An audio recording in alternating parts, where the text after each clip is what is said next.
Huh. Alright then. That was a thing. Alright. This doesn't happen often with, the movies I go see. Usually, you fall into three categories. The good films, ones I really liked, the bad films that, I really hate, and, the kind of everyday films, the mediocre. Hence my end of the year lists of the best, worst, and the meh, But ones like this are interesting because they don't really fall into any category. There are aspects of all three mixed into this one picture. And trying to decipher out where each of those, kind of criteria fall is a kind of a brain screw, especially given that I'm trying to do all this on the fly without really sitting and processing a lot of it. So this is a movie that I think the best word I can put to it is I find this film a bit frustrating. Because here you have a very interesting concept. A interesting story told from a unique perspective and a unique point of view that tries to be so artistic so as to drown every aspect and every frame and every line and every syllable in meaning, that it ends up alienating an audience, myself specifically. I don't know how the rest of the people in the theater felt about it, to the point where you can't connect with the film. So therefore, all of the really great things about it are now you feel like you've lost something. You feel like you were promised something really phenomenal, and you got something mediocre. So this film, in case you haven't heard of it, is about a woman from a very Orthodox Jewish upbringing in England, who's estranged from her culture and her father. And, we going in know the reason, but they don't tell you right off the bat. And she gets word that her father has died. Her father was like the rabbi in the community. And so she goes back home where she's kind of a pariah, to try to make peace with, the memory of her father, and also make peace with two of her best friends, one of whom, her two best friends are now married. It's David and Esty, who's played by Rachel McAdams. And we come to find out, again, if you see the poster or you see the trailer, you already know what's going on, but, come to find out what caused the estrangement and what caused Rachel Weisz's character to become a pariah is that her and Rachel McAdams' character, when they were younger, had a love affair. And when Rachel Weisz comes back, the love affair starts up again, thus causing new conflict. All right? So, here you have a fascinating idea for a story, and I say that because we're very much aware, and I'm going to speak in general terms here. We're very much aware in modern culture of the gay and lesbian communities' ongoing issues with religious communities. Not taking sides on one side or the other, just saying it's a fact. There's a conflict there. But the one that we always hear about is the Christian, as I drive by a church, is the Christian point of view. So taking it from a Orthodox Jewish point of view, where they have way more rules, especially as it relates to men and women and their place and all that, and now telling the story from that point of view, that's really interesting and a fascinating way to go at it. But again, the problem I have with this movie is, I think in any other case, I'd say this movie's too far up its own ass with the belief of its own importance. I don't believe this one is up its own ass. I just believe it wants this film to be important, and it wants everyone to understand it, but they don't. It sounds terrible to say, they don't make it entertaining. Okay, let me try to explain this. One of the main things I have a problem with, these characters, specifically our main three, Rachel Wise, Rachel McAdams, and David's character are just such blank slates. And there's another problem. Okay, so I don't know how to start with this. The big problem I have with the whole thing is the style of acting and the style of storytelling that it's presenting. All right, it's done in a very slow, monotone, very sterile performance. All of the characters talk very much like this, and it's always very just above a whisper, and their facial expressions don't change, and da da da da da da da da. And you can see why they're doing that. This film, in terms of the style of it and the directorial style, it's a style of juxtaposition and opposition. The Orthodox Jew, scenes and whatnot, and the community is presented as this very sterile, very muted, very downplayed culture and society, but the scenes with McAdams and Welts are much more, like a regular movie. The dialogue is much chippier. The cue pickup is a lot quicker. The pacing is a lot faster. So again, the director trying to show, the difference between that society and what these two women really want. The same thing is seen in the sex scenes.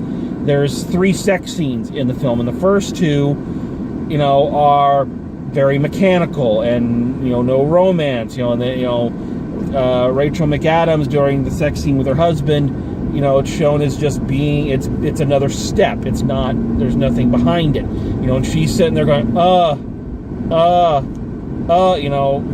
quote a great philosopher, paying it like a hooker being paid by the moan, or faking it like a hooker being paid by the moan. Sorry.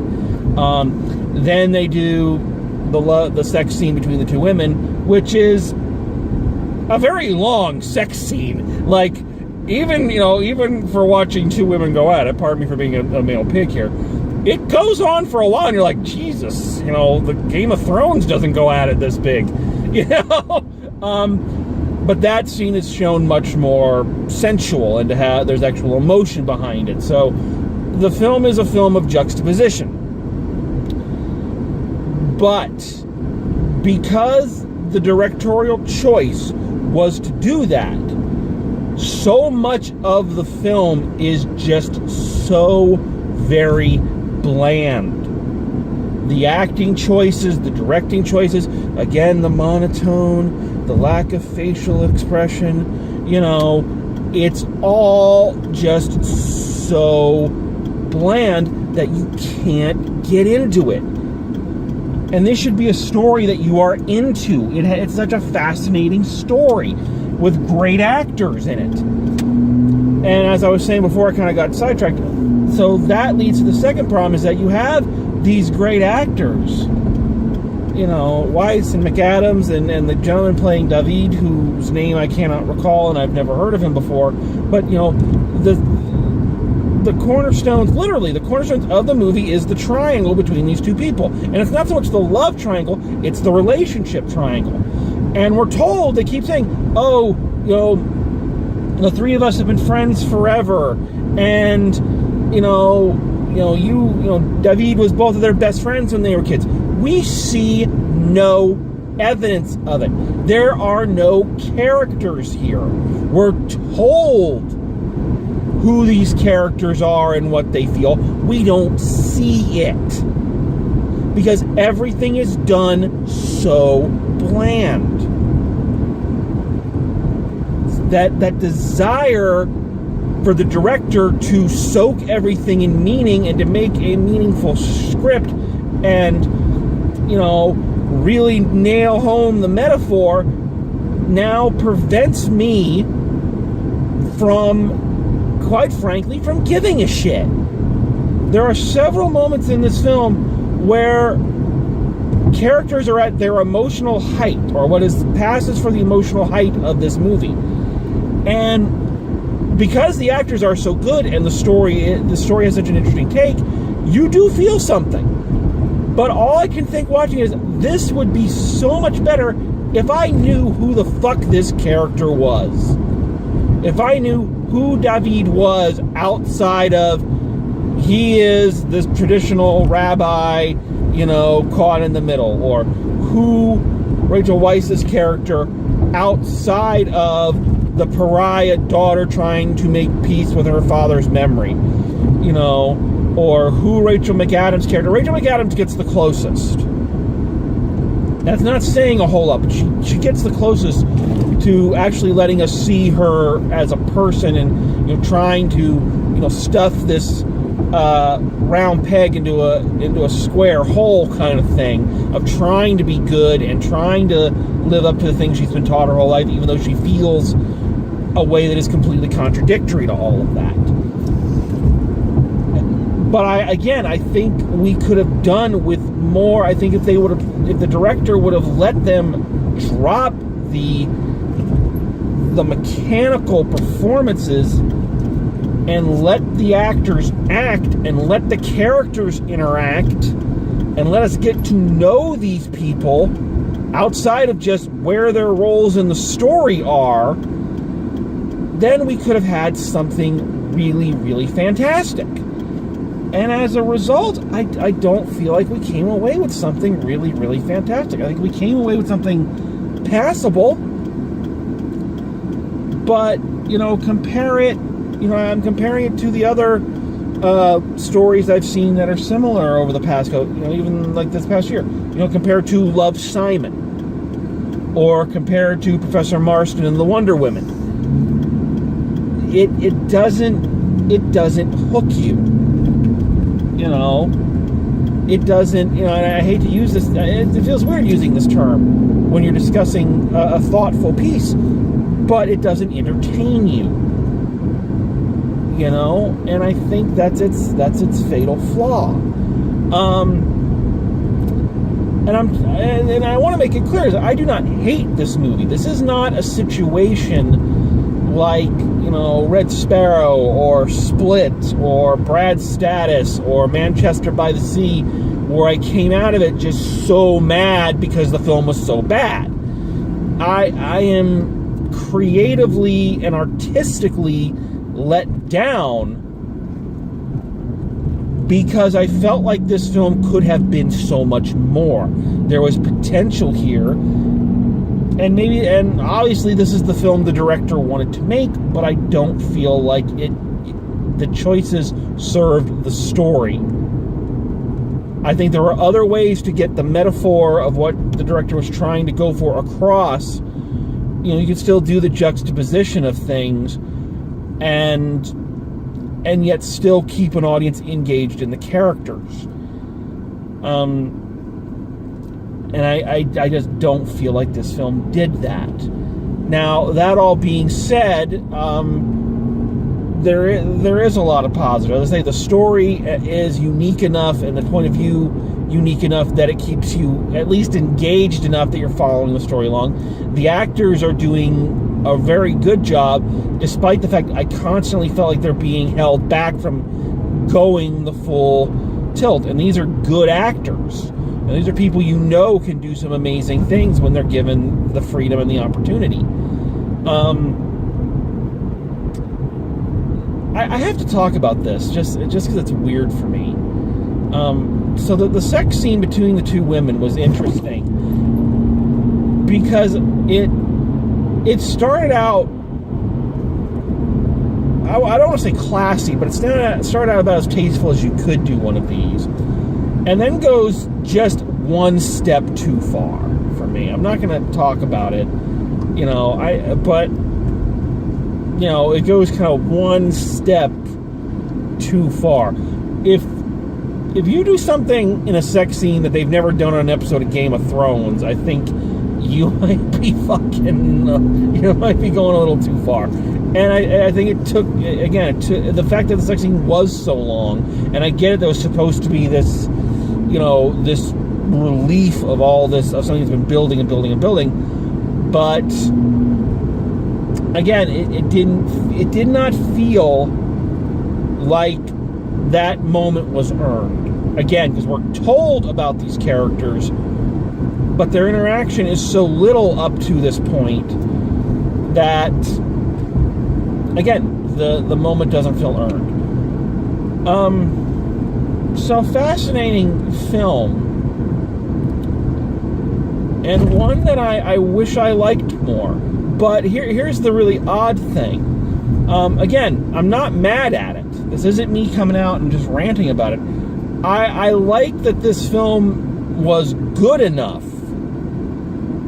that the director had a solid vision that I can now come out and dissect it directorially and artistically, as opposed to just kind of coming out and screaming about, goofy shit like in Manchester by the Sea. Coming out and trying to, deconstruct what kind of didn't work for me and why this choice didn't fit and that choice didn't fit, it is kind of fun, and it's a different type of review you don't get to do often, because you don't have a film that kind of is this, this kind of an amalgamation of emotions in terms of reviewing it. So, final grade. I got no clue what grade to give this movie. Absolutely no fucking clue. I was tempted. I was sitting there when the credits were rolling. I was thinking about, what grade do I give this? And I'm tempted to give it an incomplete, just because, just because I can't really settle on a letter grade. But I'm gonna have to, because I set myself this goal, so I'm gonna stick to it. I have to go C+